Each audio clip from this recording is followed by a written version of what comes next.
하나, 둘. 안녕하세요. 저는 권리찾기위원회에서 상근 활동가로 일하고 있는 하은성 노무사라고 합니다. 지난 1월 1일 권리찾기 유니온은 2021년은 노동조합과 함께 권리를 라는 구호로 노동조합 설립 신고를 했는데요. 노동조합을 할 수 없는 사람들의 노동조합이라는 구호에 맞게 5인 미만 사업장 노동자, 그리고 프리랜서, 종수집 자영업자들이 모두 다 노동자로서 자신의 권리를 찾을 수 있는 노동조합으로 시작을 하였습니다. 그리고 2021년 1월 26일에는 가짜 5인 미만 사업장 5차 고발도 이루어졌습니다. 가짜 5인 미만 사업장이라는 것은 쪼개기나 아니면 사대보험 등록을 하지 않는 방식으로 5인 미만 사업장으로 상시 근로자 수를 줄이는 것을 말하는데요. 현행 근로기준법 제11조는 5인 미만 사업장에 대해서 주요 조항들을 적용하지 않고 있습니다. 이 때문에 자유로운 해고나 연장 근로시간 제한을 없애거나 초과 근로에 대해서 가산수당을 주지 않는 것들을 위해서 가짜로 사업장을 5인 미만으로 만드는 건데요. 가장 손쉬운 것은 근로자를 근로자가 아닌 것으로 뒤바꿈해서 사대보험 등록을 하지 않는 것입니다.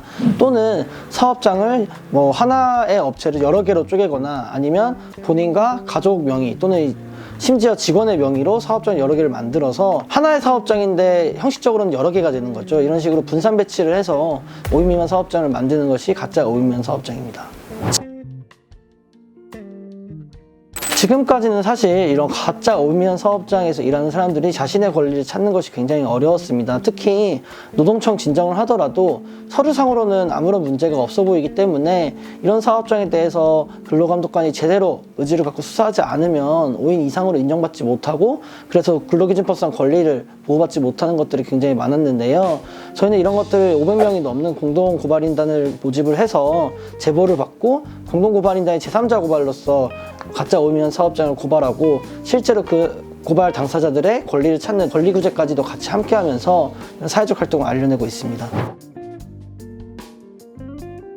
사실 5인 미만 사업장이라고 하면 굉장히 좀 영세하거나 이런 근로기준법, 노동관계법들을 준수하기가 어려운 또는 잘 모를 수밖에 없는 그런 사업장이라고 오해를 많이 하실 것 같아요. 물론 그런 사업장도 있겠지만 저희가 주로 제보를 받는 고발 사업장들은 그런 것과는 조금 거리가 있는 사업장입니다. 특히 이번 5차 고발에 나온 이제 지읒 노래타운 같은 경우는 모두가 한 번쯤은 가거나 아니면 근처에서 봤을 것 같아요. 이름만 들어도 이제 모두가 한 번쯤은 그거라고 할 만한 전국적인 노래주점도 이런 쪼개기를 통한 사업장이라는 제보가 들어왔고, 또 피어 펩샵 같은 경우는 매출액이 100억이 넘습니다. 그래서 매출액이 100억이 넘는다는 것은 물론 따져봐야겠지만 이게 정말 5인 미만이 일을 하는 것은 아닌데 그런 것들을 제도를 악용해서 5인 미만을 위장한 사업장이라고 할 수 있고요.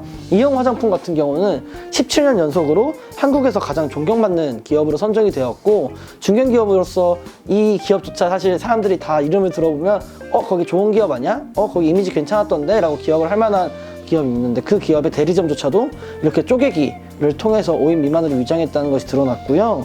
그 외에도 관공서를 입찰하는 것을 전문으로, 관공서 입찰만을 전문으로 하는 컨설팅 업체에서도 이런 식으로 여러 인턴을 사용하면서도 5인 미만으로 위장을 해서 제대로 근로기준법을 지키지 않거나, 서울 강북 지역의 최대 장례식장임에도 당연히 장례식장에서 5명 이상이 일하는데 사업장을 3개로 쪼개놓고 매점과 식당과 장례식을 구분을 하되 실제 업무는 다 같이 수행하는 방식으로 5인 미만 사업장을 위장한 사업장들이 있었습니다. 일단 저희한테 제보를 하면 이제 담당자인 저나 다른 노무사분이 그 제보서를 보고 상담 문자를 드립니다. 그래서 편하신 시각에 전화를 해서 좀 더 이제 구체적인 상황, 그 정황들을 물어보고요.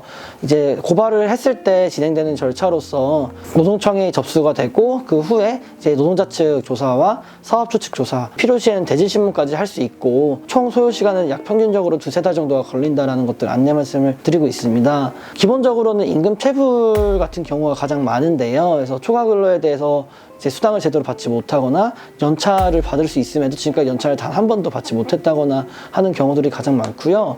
최근에는 부당해고 구제 신청 접수 사례들도 많이 늘고 있습니다. 코로나 시기 해고를 손쉽게 하기 위해서 5인 미만으로 쪼개놓고서 우리는 5인 미만 사업장이니 해고를 마음대로 할 수 있다라고 해서 서면으로도 통지하지 않고 사유도 제대로 알려주지 않는 경우들인데요. 이런 경우에는 각 지방 노동위원회에 접수를 해서 복직을 하거나 또는 이제 해고 기간에 임금 상당액을 받는 방식으로 권리 구제가 진행되고 있습니다.